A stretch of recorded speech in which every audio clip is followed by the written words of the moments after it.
Mga master, mayroon din po palang cash allocation para sa PBB 2021 na mga division-based personnel dyan po sa NCR.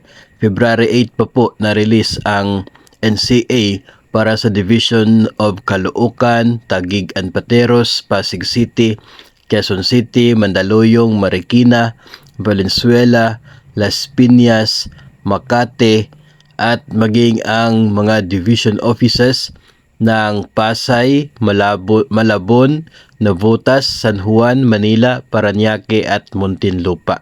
Hindi po natin napansin kasi doon po sa listahan ng NCA ay hindi po nakasulat sa purpose yung PBB. Kumbaga, performance-based bonus talaga yung nakasulat doon. So, hindi po natin makikita kapag mag-search tayo ng PBB lang. So, ito, para sa mga division-based personnel ng mga division offices dyan po sa NCR.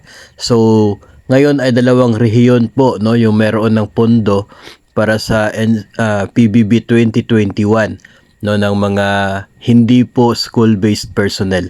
Yung mga division-based personnel po ito na nauna po na atin po na i-content yung sa Region 4A, tapos ngayon naman ay itong sa NCR. Pero pare-pareho po sila na last week pa, no, na mayroon na pong na-process na pundo doon sa DBM.